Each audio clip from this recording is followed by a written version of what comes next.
Este es un mensaje del pastor John MacArthur, traducido y predicado en español para el mundo de habla hispana. Quiero que me acompañe Apocalipsis 22, versículos 6 al 12, y los voy a leer y después los estudiaremos. Y me dijo, estas palabras son fieles y verdaderas, y el Señor, el Dios de los espíritus de los profetas, ha enviado su ángel para mostrar a sus siervos las cosas que deben suceder pronto. He aquí vengo pronto. Bienaventurado el que guarda las palabras de la profecía de este libro. Yo, Juan, soy el que oyó y vio estas cosas, y después que las hube oído y visto, me postré para adorar a los pies del ángel que me mostraba estas cosas. Pero él me dijo, mira, no lo hagas, porque yo soy consiervo tuyo, de tus hermanos los profetas, y de los que guardan las palabras de este libro. Adora a Dios. Y me dijo, no selles las palabras de la profecía de este libro, porque el tiempo está cerca. El que es injusto todavía, y el que es inmundo todavía, y el que es justo, practique la justicia todavía, y el que es santo, santifíquese todavía. Aquí yo vengo pronto, y mi galardón conmigo, para recompensar a cada uno según sea su obra. Ahora, en esta porción en particular, hay un énfasis tremendo que se presenta en lo repentino de la venida de Jesús. Ahora, la Biblia tiene mucho que decir acerca del hecho de que Jesús vendrá rápidamente, que vendrá repentinamente, que vendrá en un momento, en una hora en la que usted no espera, que sucederá en un abrir y cerrar de ojos, que será repentino, que será pronto y que será definitivo.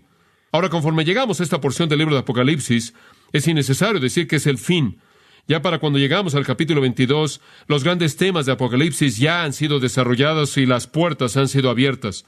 La rebelión, por ejemplo, de ángeles y el hombre se acabó. Ya para este punto en Apocalipsis, la rebelión ha sido finalmente aplastada.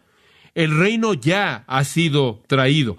Los rebeldes están en el lago de fuego. No solo eso, sino que el Rey de Reyes está en el trono eterno, asumiendo su derecho soberano como el Rey de la tierra, el Rey del universo.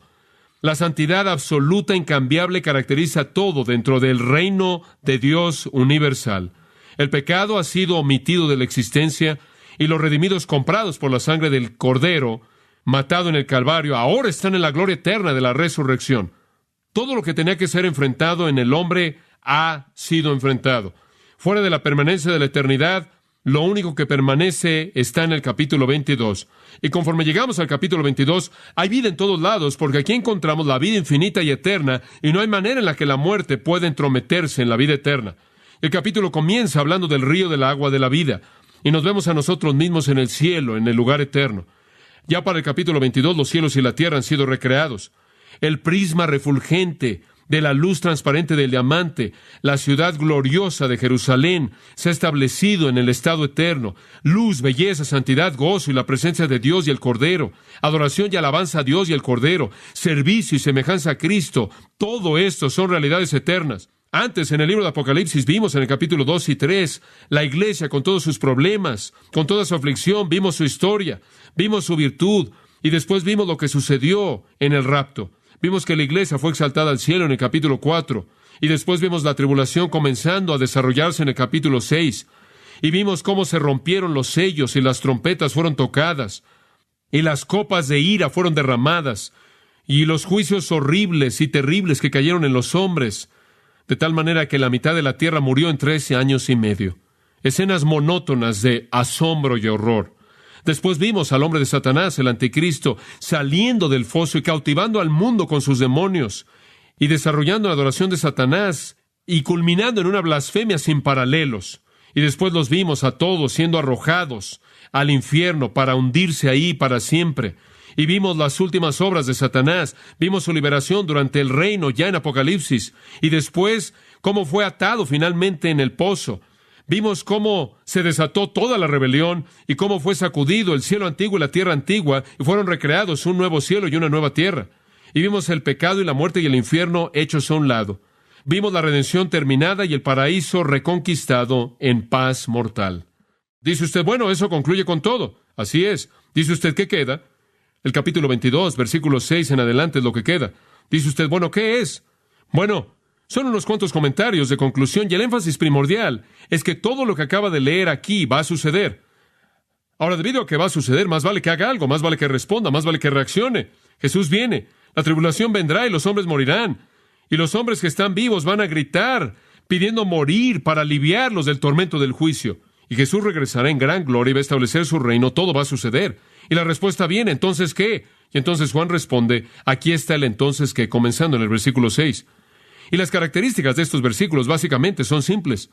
Son cortos, vienen en una sucesión rápida, casi nos dejan sin respirar. Son disparos rápidos, muy incisivos en su importancia. Son afirmaciones independientes, sin embargo, cada una de ellas tiene que ver con la respuesta necesaria de los hombres ante la venida de Cristo.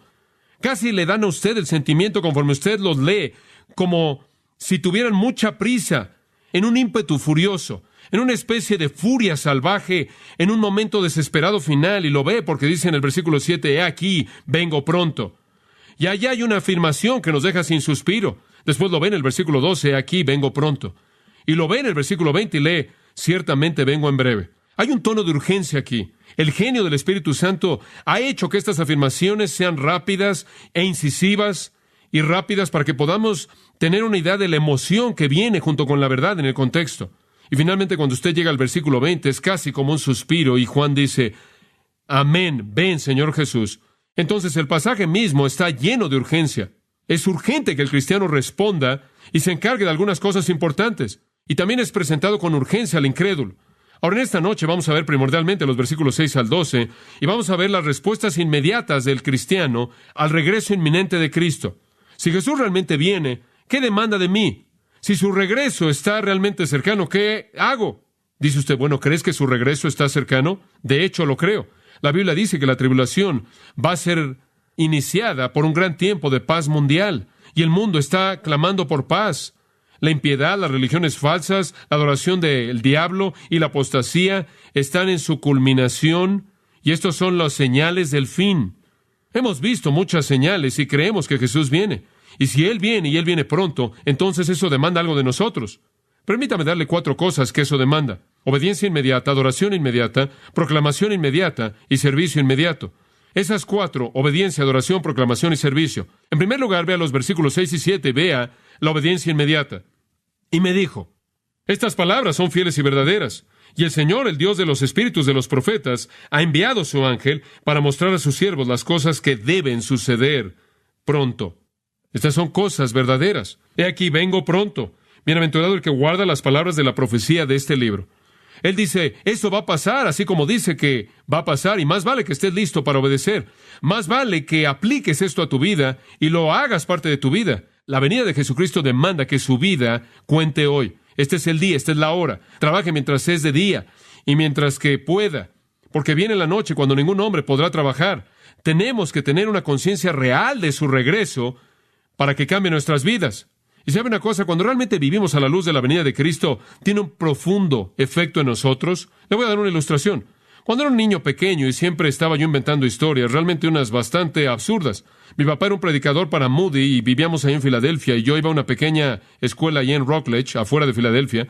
Y un día fui a la escuela y le anuncié al grupo que mi padre había tomado un hacha y se había cortado los pies, que él había fallado al darle al tronco que estaba tratando de darle. Y claro, la escuela estaba de cabeza. Y claro, el maestro estaba llamando y estaban muy tristes, mostrando empatía a mi madre y todo esto.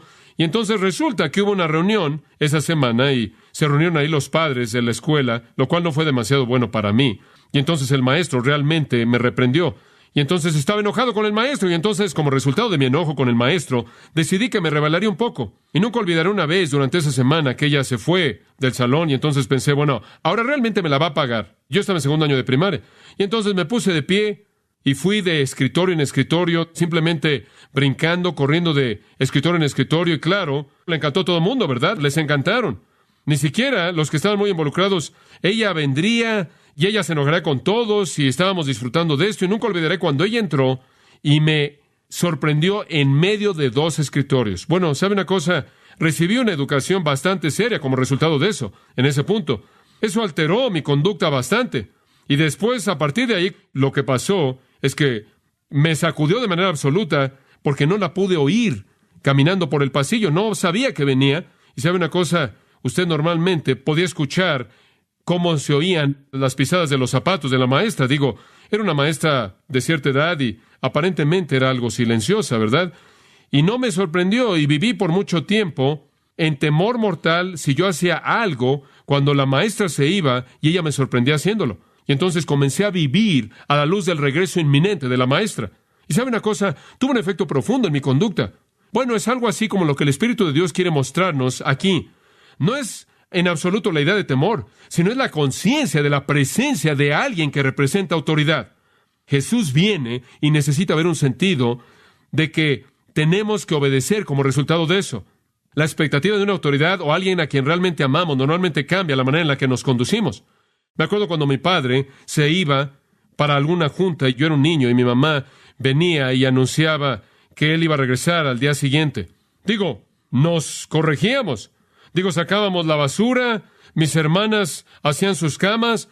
Usted sabe, papá viene a casa. Más vale que nos corrijamos y hagamos las cosas bien por un día. Y sabe una cosa, mamá decía, se han portado muy bien. Sabe una cosa, 6 días, un día. Pero el sentido mismo de que sabíamos que él venía cambiaba la manera en la que nos conducíamos. Ahora en el versículo 6, esto es lo que él comienza a decir. Estas palabras, todas las palabras de Apocalipsis, todas estas profecías son fieles y verdaderas. Pueden depender de ellas, van a pasar. Y el Señor, Dios de los espíritus de los profetas, ha enviado a su ángel para mostrar a sus siervos las cosas que deben suceder pronto. Esto viene de Dios. Dios está enviándole esta información y Dios hace lo que Él dice. Este libro es digno de su obediencia porque es verdad, porque su verdad está establecida. Esto no es algo que salió del cerebro de Juan. Estas son palabras de Dios. Esto no es de un impostor, el libro de Apocalipsis. Esto no es un cuento de hadas que no significa nada. Esto es divino y tiene autoridad. Dice usted, ¿cómo sabe usted que no es una farsa? Porque los farsantes no escriben libros que exaltan a Cristo y condenan a la humanidad. No están ocupados en hacer eso. Este libro es preciso. Entonces él dice, el ángel de Dios a Juan. Al principio aprendimos, ¿no es cierto? Capítulo 1, versículo 1. La revelación de Jesucristo que Dios le dio para mostrar a sus siervos las cosas que deben suceder pronto. Y él la envió por su ángel a su siervo Juan. Esto es de Dios desde el principio y al final cierra el círculo y dice, esto es de Dios. Todo aquí es de Dios. Si Dios dice que va a haber granizo grande, va a ser así. Si Dios dice que va a haber sangre por cientos de kilómetros, llegando a cierta profundidad, va a haber una carnicería y sangre como no lo puede usted creer. Si Dios dice que va a haber fuego para quemar la tierra, así va a ser.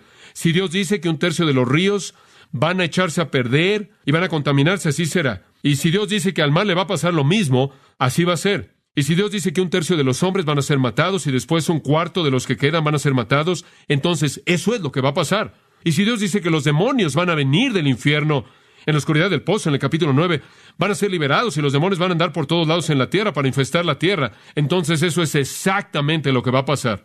Como puede ver, Dios tiene un registro perfecto. Él batea 1000 veces en términos de Apocalipsis. Él dijo, Adán y Eva morirían y así fue. Él dijo, el mundo perecería por agua y así fue. Él dijo, Babilonia caería y así fue. Él dijo, Tiro caería y cayó. Él dijo, Jerusalén caerá y cayó. Él dijo, el Mesías vendrá y vino. Él dijo, el Mesías nacerá de una virgen y así fue. Él dijo, el Mesías nacería en Belén y así fue. Él dijo, el Mesías sería matado y así fue. El registro futuro sería tan perfecto como el registro pasado de Dios. Él todavía no ha fallado en nada. Y sabe una cosa, Él no fallará en nada en el futuro. Él dijo que el juicio vendrá sobre la tierra y el agua y el mar y los hombres y así será. Él dice, la guerra vendrá y matará a la mitad del mundo y así será. Él dice, las naciones se congregarán en el Armagedón para pelear y así será. Él dice, el anticristo vendrá y vendrá. Él dice, los creyentes serán martirizados y así será. Él dice, el Mesías va a regresar a reinar y así es. Entiéndalo. Si Dios lo dijo, va a suceder. El libro de Apocalipsis no es algún tipo de cuento de hadas, es verdad. Y el hecho mismo, escuche esto, y el hecho mismo de que Dios lo dice, sucederá. Porque Él dijo, mi palabra nunca regresará a mí, ¿qué? Vacía. Siempre cumpliré el propósito con el cual yo le envío. Ahora observe el versículo 6 y veamos algunos puntos específicos. Él dice, estas palabras son fieles y verdaderas. Y el Señor Dios de los espíritus de los profetas ha enviado a su ángel para mostrar a sus siervos las cosas que deben suceder. Y aquí está la palabra, pronto, en taquei. Obtenemos una palabra tacómetro de esto. ¿Sabe lo que es un tacómetro en su auto? Muestra las revoluciones por minuto en su motor, creo. Velocidad es la palabra. En taquei, breve, significa rápidamente. Mide la velocidad, no pronto. Él no está diciendo que vendrá pronto, Él está diciendo que vendrá rápidamente. Vendrá como un disparo de la nada. Dios es paciente, pero cuando el tiempo llegue para que Él regrese, Él vendrá rápidamente. ¿Sabe una cosa? Hay personas que dicen que Jesús no viene. Esta es una herejía típica del liberalismo, que Jesús no viene. Y el argumento que Pedro presenta en 2 de Pedro capítulo 3, él está escribiendo y hablándoles de estos falsos profetas, a quienes él llama pozos sin agua, lo cual es algo interesante. Nubes que no tienen lluvia en ellas y demás. Y después él les dice, van a decir en el versículo 4 de 2 de Pedro 3, ¿dónde está la promesa de su venida? ¿Se da cuenta? Todas ustedes personas que andan diciendo que Jesús viene, ¿dónde está? No lo hemos visto, porque desde que los padres durmieron, todas las cosas continúan como estaban desde el principio de la creación. Oh, dicen, bueno, Él no va a venir porque todo simplemente sigue como siempre ha estado, usted sabe.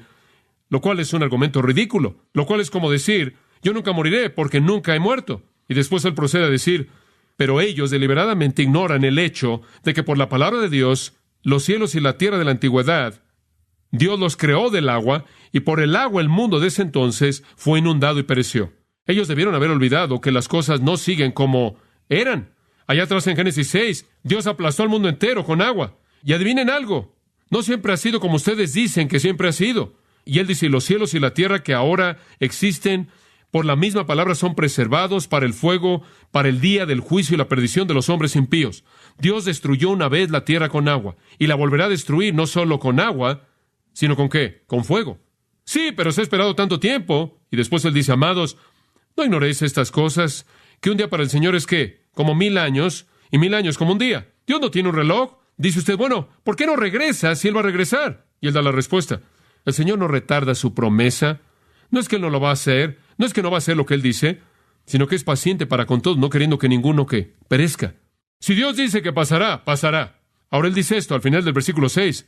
Él dice, quería mostrarle a sus siervos. ¿Quiénes son? ¿Quiénes son estos dulos? ¿Quiénes son estos siervos? Son creyentes. ¿Sabe que en Romanos capítulo 6 dice que somos siervos del Señor? Dice simplemente, y hay mucho más en ese capítulo 6, pero tomemos simplemente ese pensamiento, capítulo 6, versículo 17. Mas gracias sean dadas a Dios, que aunque erais siervos del pecado, habéis obedecido de corazón aquella forma de doctrina a la que habéis sido entregados. Después, versículo 22. Y libertados del pecado, fuisteis hechos siervos de Dios. Cuando usted fue salvo, usted se convirtió en siervo de Dios. Usted es su dulos. Usted es su esclavo. Y Él quiere que usted sepa lo que va a pasar. ¿Por qué? Porque Él quiere que obedezca estas cosas. El libro de Apocalipsis no es para incrédulos. No pueden distinguir el principio del final. Las verdades de este libro son para usted y para mí, para que podamos entender lo que va a pasar y obedezcamos de manera inmediata. Observe el versículo 7. He aquí vengo pronto. Bienaventurado el que guarda las palabras de la profecía de este libro. Guarde esto en su corazón y mente, obedezca a los principios espirituales que están aquí. Ponga atención. Tereo es guardar y significa poner atención, observar en su vida los principios que están aquí. Jesús simplemente dijo esto, si me amáis, ¿qué? Guardad mis mandamientos. Él lo dijo 3 veces en Juan, capítulo 14. Él lo dijo en el versículo 15, versículo 21 y versículo 23. Y después cuando usted llega a 1 de Juan, Él lo repite y lo repite y lo repite. Si me amáis, guardad mis mandamientos. No puede usted saber si es salvo a menos de que guarde mis mandamientos. Guarda mis mandamientos, guarda mis mandamientos. Guarda mis mandamientos. Lo he dicho tantas veces, lo volveré a decir. La palabra más importante en la vida cristiana es obediencia. En eso consiste todo. Y vamos a hablar más de eso en un minuto. Pero necesitamos ser obedientes. Necesitamos estar guardando las palabras de la profecía de este libro.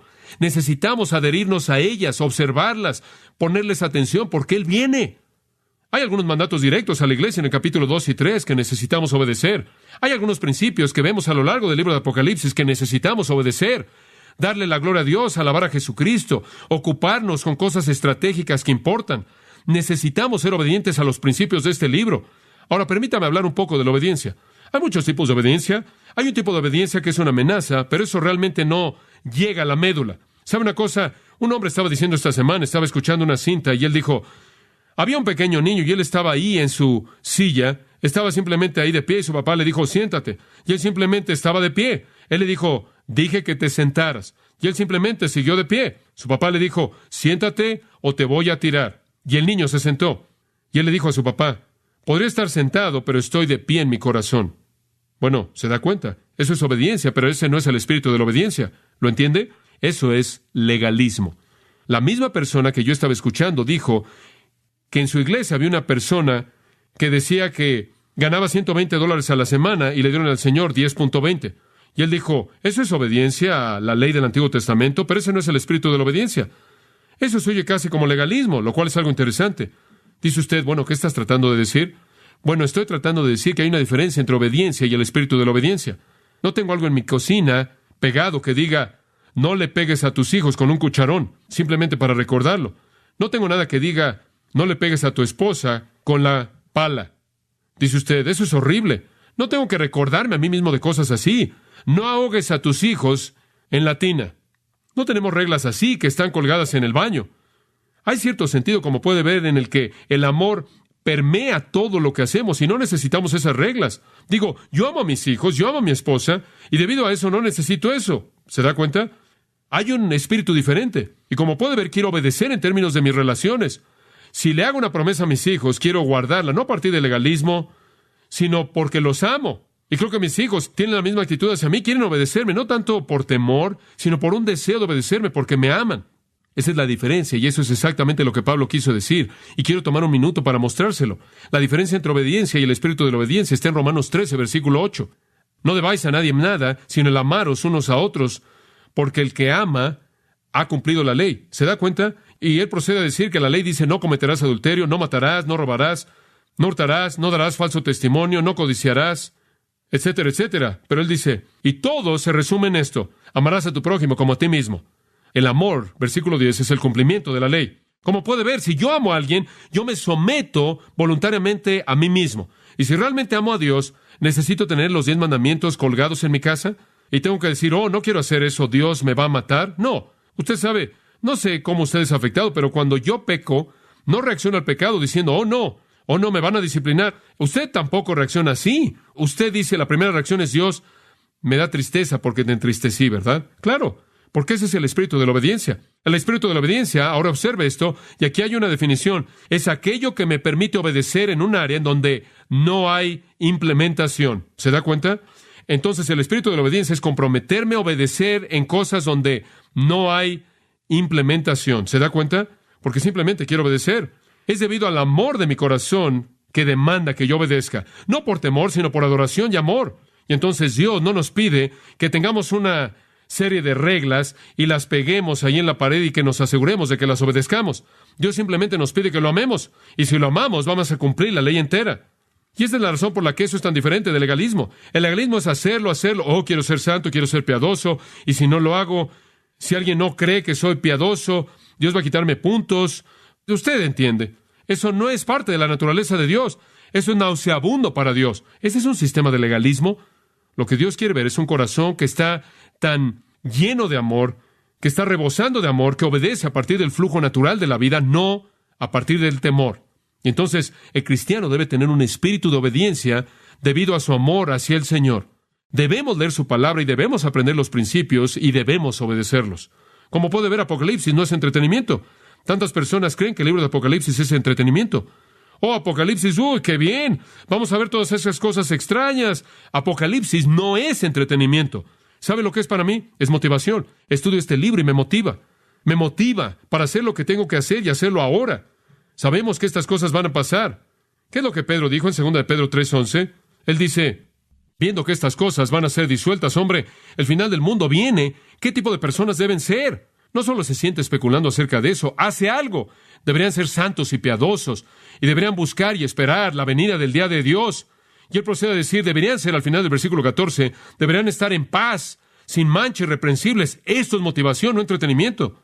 Y entonces, ¿qué dice la palabra de Dios? Jesús viene. ¿Y qué? Obediencia inmediata. Sean cuales sean los principios que están en la palabra de Dios, es momento de obedecerlos ahora, porque Jesús viene. En segundo lugar, adoración inmediata. Y me encanta esto, versículo 8. Esto es tan humano. Yo, Juan, ya le dije antes, ¿por qué Juan hace esto? Él está tan abrumado con lo que él está escribiendo que dice, y yo, Juan, yo lo vi, yo. Como puede ver, esto es algo asombroso. Es la misma razón por la que él habla acerca de sí mismo en Juan 21.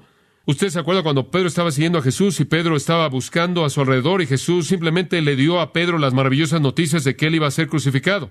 Y entonces Pedro voltea a su alrededor y dice, ¿y qué hay acerca de él? Y dice que Pedro se volteó, el texto dice en Juan 21, y Pedro se volteó y vio al discípulo a quien Jesús amaba, el que se reclinó sobre su pecho en la cena. Ese es Juan. Él pudo haber dicho Juan, pero no Juan. Él dice, ¿saben? Aquel a quien Jesús ama, el que estaba al lado de él en la cena. ¿Se da cuenta? Él adora el hecho de que tiene una relación con Cristo. Él está abrumado acerca de todo aquello en lo que está involucrado. Todo esto que tiene que ver con Dios es absolutamente abrumador para él.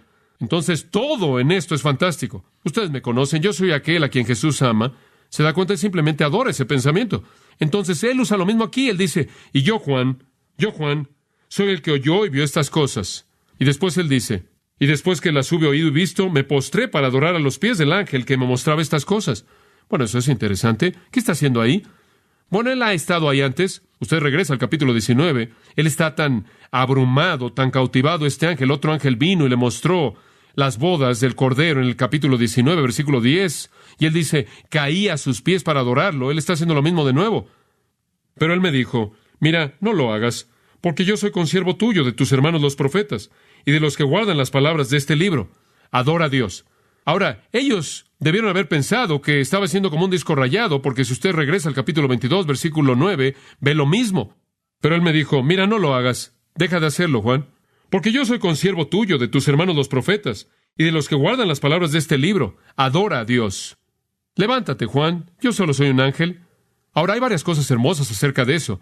No creo que Juan quiso ser idólatra. Él simplemente estaba tan abrumado y tan emocionado con lo que estaba aprendiendo que a él se le dificultó distinguir entre el mensajero y el que lo envió. Y en un sentido muy real, es un pensamiento algo hermoso, ¿no es cierto? ¿Alguna vez a usted lo han confundido con Jesucristo?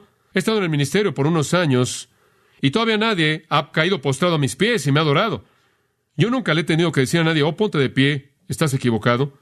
Vendrá el día, pero como puede ver, hay algo hermoso acerca de eso. Ellos pensaban que Pablo era un dios, ¿se acuerdan? Estoy seguro de que hay algunos cristianos que son tan semejantes a Cristo que algunas personas se han preguntado si Cristo no estaba ahí. Y entonces Juan comienza a adorar al ángel y en el versículo 9 el ángel lo levanta.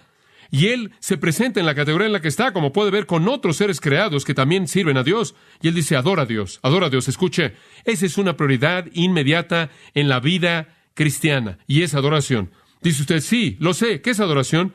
¿Es adoración música de órgano y vitrales? ¿Qué es adoración? Bueno, hace unas cuantas semanas atrás hicimos un pequeño estudio acerca de la adoración en el Salmo 26. Permítame darle el resumen. Pasa al Salmo 26 y veamos lo que es la adoración. Es simple, y aquí encontramos un retrato hermoso de la adoración. David está adorando, y él nos da los ingredientes de la adoración. En primer lugar, vemos al adorador y después vemos adoración. Hay 4 características de un verdadero adorador. 4 características de un verdadero adorador. En primer lugar, confianza. Para poder adorar realmente a Dios, la confianza es la clave de todo. Si usted no confía realmente en Dios, su adoración es una farsa. Si usted está diciendo, oh Dios, te alabo por quien eres y por todo tu poder, y te alabo por ser el Dios que eres, y después sale y se come las uñas porque no puede entender de dónde van a salir los siguientes $10, su adoración fue una burla. O si usted está alabando a Dios y alabando a Dios por todo su poder, cómo lo sustenta usted, y anda por todos lados como un manojo de nervios, y se está metiendo medicinas, algo no está bien. Hay algo que se ha perdido entre la afirmación de su confianza y la realidad. La adoración en su sentido más puro comienza con una confianza real en Dios. Eso es lo que agrada a Dios sobre cualquier otra cosa, es que usted realmente confíe en Él. Ahora observe el versículo 1. Júzgame, oh Dios, porque he caminado en integridad. He confiado también en Jehová. Él dice, ve mi corazón, Señor. He confiado en ti. Esa es la base de la verdadera adoración, confiar en Dios. Y hay muchas personas que cantan las canciones y sienten cosas agradables, como cuando usted está el domingo, cuando algo llega a sus emociones y llegan a la iglesia y tienen una Biblia y quizás la leen y quizás están orando, quizás están alabando a Dios, pero no confían en Él. ¿Realmente no confían en Él? La verdadera adoración comienza con la confianza total. Después, la segunda cosa que constituye la verdadera adoración es una preocupación con la misericordia de Dios. Versículo 3. Porque tu misericordia está delante de mis ojos. Esta es la segunda característica de un verdadero adorador. Él no solo confía en Dios, sino que él está preocupado con la misericordia de Dios. Él está totalmente inmerso en la gracia de Dios. Hay una tercera cosa acerca de él al final del versículo 3. Usted no puede estar adorando verdaderamente a Dios y estar viviendo en pecado. Usted no puede estar adorando a Dios y estar viviendo en el error. Lo cuarto, y estamos viéndolo rápidamente en el versículo 4, él nos involucra con malhechores. No me he sentado con personas vanas, ni iré con los hipócritas. 4 características de un verdadero adorador. Número 1, él confía en Dios, de manera absoluta y total. Número 2, él está preocupado con la misericordia de Dios. Él está tan abrumado con la gracia de Dios que él no se preocupa por nada porque él sabe que la gracia de Dios es suficiente. En tercer lugar, él camina en verdad. Él vive en la palabra constantemente. Eso es adoración verdadera. En cuarto lugar, él nunca se mete con malhechores. Ahora esa es la característica de un verdadero adorador. Y podremos ir más allá de eso, pero es suficiente decir eso en ese punto. Ahora, debido a que David es un adorador verdadero, en el versículo 6, él llega a la adoración. Él llega a adorar. Lavaré mis manos en inocencia. Llegaré a tu altar, oh Jehová. Vengo a tu altar a adorar. Ahora, allá hay 5 ingredientes de la verdadera adoración. 4 características de un adorador verdadero. Aquí están los 5 ingredientes de la adoración. Número 1, gratitud. ¿Realmente quiere usted adorar a Dios? Sea el adorador correcto en primer lugar y después dele a Él gracias. Versículo 7. Para que pueda conocerte, para que pueda proclamar con voz de ¿qué? Gratitud. ¿Sabe usted lo que es adoración? Es gratitud. Dios, simplemente te quiero agradecer. Te quiero alabar por lo que has hecho. Gratitud constante. Después él dice en el versículo 7, lo segundo es alabanza. Anunciar tus obras maravillosas. ¿Alguna vez usted le ha recitado a Dios sus obras maravillosas? Dice usted, ¿necesito hacer eso? Eso es adoración. ¿Se acuerda usted cómo solían orar en el Antiguo Testamento? Oh, el Dios que hizo el cielo y la tierra, el mar, y el Dios que libró a Israel de Egipto, y el Dios que... ¿Sabe cómo lo hacían? Solían recitar todo esto algunas veces, y parecía que seguían de manera interminable. Por ejemplo, lea la oración de Habacuc. En el pequeño libro de Habacuc, él sigue y sigue y sigue y sigue, y él ni siquiera se molesta por pedirle a Dios algo, él simplemente continúa recitándole a Dios todo lo que Dios hizo. Eso es adoración. Eso es alabanza por sus obras maravillosas. Hay una tercera cosa, gratitud, alabanza. El tercer ingrediente que constituye la adoración es el amor de su presencia. Versículo 8. Jehová, he amado la habitación de tu casa y el lugar donde tu honra mora. Él estaba enamorado de la presencia de Dios. Eso es adoración. Vivir en todo momento en la presencia consciente de que Él está ahí. Hay otro, y esto nos lleva de regreso a donde comenzamos, confianza, versículo 9. No lleves mi alma con pecadores, te estoy pidiendo, Dios, ni mi vida con hombres sangrientos en cuyas manos hay engaño y su diestra está llena de soborno, pero en cuanto a mí, yo caminaré en mi integridad, redímeme y sé misericordioso conmigo. Él está confiando en Dios. Dios, este es mi problema. Tú te vas a encargar de él. Y entonces la adoración verdadera es gratitud, alabanza, amar su presencia, confiar en Él. Y después Él concluye en el versículo 12 con el compromiso. Mi pie está en un lugar estable. En otras palabras, no voy a ir a donde voy a tropezar. En las congregaciones bendeciré a Jehová. Voy a estar en un lugar estable y bendeciré al Señor. Eso es simple. Es un retrato simple de la verdadera adoración. Ser la persona correcta y llevar a Dios su gratitud, su alabanza, su confianza, su compromiso y amar su presencia. Eso es adoración. Y entonces Él dice, adora a Dios. ¿Usted realmente adora a Dios? Todo se reduce a confianza. Nadie que adorar más que a Dios. Y lo dice en Colosenses 2:18. Nadie os prive de vuestro premio, afectando humildad y culto a los ángeles. Usted podría perder su recompensa si usted va a adorar a los ángeles. Hay algunas sectas, ¿no es cierto?, que reverencian y adoran a los ángeles. Eso no es escritural. Entonces, en toda la adoración, Dios es el objeto. Versículo 9, adora a Dios. El libro de Apocalipsis demanda una respuesta inmediata de adoración y alabanza a Dios. Dice usted, bueno, ¿tenemos una canción o alabanza que podríamos darle a Él? Claro, está en todo el libro de Apocalipsis. Simplemente lee el capítulo 4, 5, 7, 11, 15 y 19 y puede leer toda la canción de adoración de los redimidos. Entonces, ¿qué estamos diciendo? Su pronto regreso demanda ¿qué? Obediencia inmediata y adoración inmediata. Ahora llegamos al corazón de esto. Proclamación inmediata. Ahora este no es un mensaje que debe ser escondido. Es un mensaje que debe ser esparcido. Observa el versículo 10.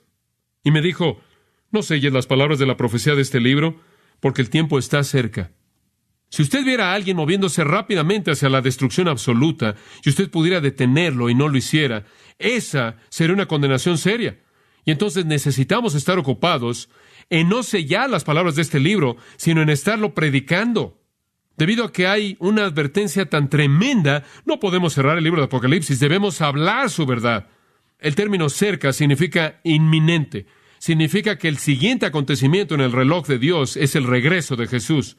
Y debido a que Él viene, necesitamos esparcir la palabra. Ahora hemos estado estudiando Hechos y usted recuerda que Él dijo, después de que el Espíritu venga sobre vosotros, me seréis testigos. Y después la Biblia dice que Jesús ascendió al cielo y 2 hombres estaban de pie, vestidos de blanco, y dijeron, ¿por qué están de pie? ¿Por qué están viendo al cielo? Este mismo Jesús, quien es quitado de vosotros, ¿qué? ¿Vendrá de la misma manera como lo vieron irse? ¿Por qué deben ser un testigo? Porque Jesús viene de regreso y más vale que se ocupe de esparcir la palabra. El no proclamar las verdades de este libro, las advertencias de juicio que están por venir, es desobedecer a Dios. Este no debe ser un libro cerrado. Este no debe ser un libro sellado. debe ser abierto a los hombres. Y honestamente creo en mi corazón que un cristiano que no estudie el libro de Apocalipsis, que no entiende las verdades de juicio y no proclama esas verdades, está desobedeciendo a Dios. Y yo creo que una gran iglesia siempre será una iglesia de segunda venida. Yo no creo que usted puede tener una gran iglesia que no proclama constantemente el regreso de Jesucristo. Debemos vivir a la luz del regreso de Cristo. Eso debe cambiar nuestras vidas por dos razones. Número uno, porque cuando Él regrese, vamos a tener que enfrentarlo y dar cuentas por nuestras obras. Y número dos, los impíos van a enfrentarlo. Y Él sigue en el versículo 10. No selles las palabras de la profecía de este libro, porque el tiempo está cerca. Después un versículo que nos sacude, versículo 11. El que es injusto todavía. Y el que es inmundo todavía. Y el que es justo, practique la justicia todavía. Y el que es santo, santifíquese todavía. Dice usted, ¿qué es lo que está diciendo eso? ¿Es un versículo extraño? Simplemente está diciendo esto. Si un hombre es injusto y él rechaza este mensaje, que sea injusto para siempre. Si un hombre es inmundo y él rechaza el mensaje, que sea inmundo para siempre. Mi papá siempre solía decir, la muerte nunca cambia nada. Solo cristaliza la permanencia de lo que usted fue en la vida. Si usted vivió su vida en injusticia y en inmundicia, así vivirá durante la eternidad. Si usted vivió su vida siendo justo y santo, así vivirá su eternidad. Si las advertencias de este libro no son suficientes para cambiar un hombre, entonces Dios no tiene nada más que decir, que sea injusto para siempre. Yo no tengo nada más que decir. Es un pensamiento sobrio que una decisión hecha en contra de Cristo puede volverse una parte tal de una vida que condena el alma de una vida y algún día Él va a ser incapaz de creer. Y después cada vez que oiga el Evangelio solo producirá más antagonismo. Hay una especie de enfermedad que nos sacude y que permanece ahí, que viene a todos nosotros, o debería venir como leemos en ese versículo. El que es injusto, sea injusto todavía. La gente dice, ¿hay una segunda oportunidad? No, no hay una segunda oportunidad. El que es inmundo, sea todavía inmundo. Separación eterna de Dios. Debemos proclamar este mensaje. Jesús viene. El mundo necesita oír. Y cuando oyen el Evangelio, o los hace estar bien, o los confirma en lo que están mal. Si no absolve de pecado, condena de pecado. Si no suaviza el corazón penitente, endurece y endurece. Si no es, dijo Pablo, aroma para vida, es aroma para muerte. Y entonces el ángel dice, proclama esta profecía, predícala, predícala, predícala. ¿Cuándo fue la última vez que usted se sentó con alguien y les habló de la venida de Jesucristo? Y no estoy hablando nada más de que usted coloca una calcomanía ahí en su auto. Estoy hablando de cuánto tiempo ha pasado desde que usted se sentó y le habló a alguien acerca del infierno. ¿Cuánto tiempo ha pasado desde que usted le advirtió a alguien acerca de la condenación eterna que viene como resultado de rechazar a Jesucristo? ¿Con qué frecuencia suavizamos estas cosas? Yo creo, amados, que es momento en el que nos comprometamos con proclamar las verdades del juicio, porque Jesús viene. Entonces vemos en estas profecías la necesidad de obediencia inmediata, adoración inmediata, proclamación inmediata. No sé cuánto tiempo nos queda. Lo que hagamos lo tenemos que hacer ahora o no lo haremos. Finalmente, servicio inmediato. Versículo 12. He aquí yo vengo pronto, y mi galardón conmigo, para recompensar a cada uno según sea su obra. He aquí yo vengo pronto, de nuevo, rápidamente, repentinamente. Y la Biblia tiene tanto que decir acerca de esto.